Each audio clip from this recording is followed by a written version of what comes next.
Welcome, I'm called Caroline Flower and welcome to Everyday Life. Here with me, I am with Rosette and Paul Waluya. Welcome to the show. Thank you. Thank you. So we are talking about how to use psychology in eradicating crime in women. And first of all, I'd like you to tell us, what is psychology? Psychology is basically the study of human mind and behavior, how human collaborates with his mind to act, to behave, the way we behave. Yeah. Okay, so what's the role of women in eradicating crime using psychology and counseling, Rosette? Of course, for us, psychologists, we believe someone's personality is formed from the age of 0 to 5 years. And of course, as women, we are caretakers of these kids. Yes. That's when you're supposed to breastfeed. That's when you're supposed to feed kids. That's when you're supposed to monitor this person's behavior. So you will believe these are normal things that even everyday woman knows. Like from 0 to 1 year, you find the activities this baby is performing, and of which they are stored in his or her unconscious that will affect his behavior in the future. For example, you find a baby is crying. As a mother, you're not giving this baby breast milk. In future, you find this person is unbearable. This person cannot trust, because at that particular moment, at that time, you are not there for her. She cannot share with you, and it is stored in her unconscious. Like, now, in this world, there is no one for me. So that's why we are here as psychologists and telling women, can you be there for your children, at least from 0 to 5 years, when their personality is formed? Built, yeah. Yes. So we are here to. This week we are sensitizing and we are counseling people mostly, but this week next week we are concentrating mostly on women. Okay. Yeah, we want to show women how they can be there for their kids. We are doing psychoeducation. Even people who are there outside and you have kids who have disorders like defiance disorders. When I talk about defiance disorders, it's like you find like you have a baby, but his behavior is unbearable. Yeah. You get. You find you tell this baby, bring that toy here, and the baby is just behaving in a rude way, and you don't think that will stop their color. These are people who, after growing up, adulthood, you find they have unsocial behaviors. You find you cannot control this person. You're saying you do this for him, and say doing the opposite. Yeah, he's doing opposite without even any reason. Say you are having a meeting at this time. You're like, what is the role of this meeting? Me, I will not be there. Not knowing this started when this kid was young. Just add something about that, Carol, before you go.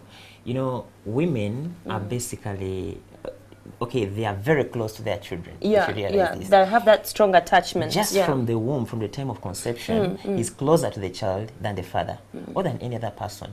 So basically, the woman will create the behavior of this child. They will create the behavior. They want this child to be this way. Still, a woman will be part, unless something happens that maybe is away or something. So it's their behavior basically is depending on a woman. So today is as it's Women's Day. Maybe we want to emphasize the role of a woman in a child's growth, in a child's behavior. So Paul, as a psychology counselor, how can you use psychology to fight gender-based violence in women? Gender-based violence, you know, psychology comes in, or even how can you use that to help them survive the violence? Yes. Okay, you know, as we've been saying earlier, psychology is in different, we encounter psychology in different ways, at different levels, and at different in different places or in different environments. So as we understand psychology, that some things we behave because of the psychology we are. So if we behave that way, so we find that this behavior, if it's not curbed earlier, it's going to affect our lives. Like he has been saying, some people are reactive just because of their early growth. Some people are maybe having behaviors, maybe stealing, maybe beating, maybe being aggressive because of their early growth, their early childhood. And so you come to how do you use psychology to fight gender-based violence and so survive it? Yeah, sure. So if we understand that a woman is going to behave this way because of psychology, after being psychoeducated, that will help us a lot. If you know that a man is going to be aggressive because maybe he was treated badly in his childhood by a woman, maybe he was treated badly by his mother, maybe the mother was absent, but just creating that awareness can help you know what exactly to do for the gender-based violence. And also to avoid it, you know, just educating a man that you're behaving this way towards your wife because of such and such a reason, it comes to create awareness in him that, okay, I don't have to behave this way because the one behaving towards you as my wife, you're not the causer. Maybe the causer is far away. Maybe my mother, maybe someone at the back, you're not you. So I'll not treat this to you, I'll not bring this to you because it's not you who brought it. You'll not be a victim because you're not the cause of the problem. Yeah, and it's very unfortunate that very many times women have been victims of all this, of everything that's going wrong in the home. I've seen that in a couple of women. But Rosette, maybe briefly tell us, how does psychology and counseling work together? Of course, for example, you find I grew up in this home where my father and mother were fighting. And of course, it's like the daily blade. Also, when I get married, I'm going to emulate that. I will not respect my husband. I don't see any role of my husband in my life. So simply because it started when you were young, you were seeing it. There was no respect in a home. There was no respect. Of course, we are like examples of our past. We are who we are because of our past. True, You see, when my father was not was beating my mother, when I grow up, that's what I would expect. And of course, I will be aggressive. I will try all means, I defend that. Even if I'm marrying, I will say, after all, I'm going to suffer. I will look for all ways to avoid that. That's why you find many women you cannot trust her. You say, I'm marrying, but no, my husband should not know this. Just to chip in something like that, you know, as psychology, we come to know why this is happening. It helps us also to come in with a counseling. Now, to treat this person.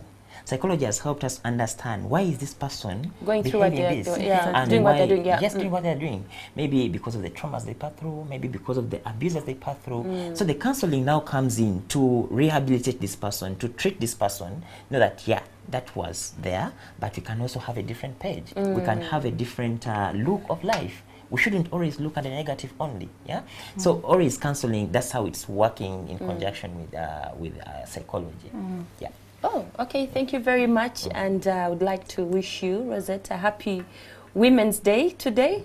And hope to have you again here on the show. Yeah, just maybe if you have something to say before we just go. Before we go or we close off, as it has been, we are from the University of Kisubi, and University of Kisubi has offered to help people with different challenges at the university venue.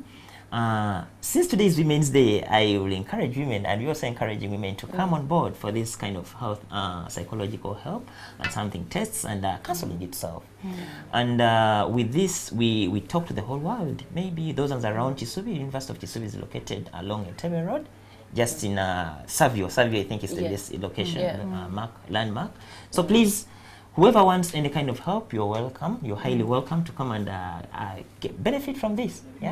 So we are also offering courses, different courses, certificate, diploma, masters for everything. So maybe Rosette. Thank you. Today being Women's Day, I urge all women outside there. Please, we are looking for money. We want to look good. We want to slay, but we are doing it at the expense of our kids. Maids are mothers of our kids now. There's no relationship between us and our kids. And of course, you know, maids are these people, most especially who have failed in life. She refused to go to school and she's taking care of your kid. So just imagine the attachment there. We are producing maids instead of us. You find a woman saying, I don't know what is happening to my kid. I don't know, but you are not there. You're not there to see how they spend their lives, what they do, how they spend their days. Exactly. And you're busy working, making money, slaying, like you just said. But thank you very much. Thank you very much, Rosette. Thank you very much, Paul, for coming here. And you have been watching Everyday Life. We'll come back shortly.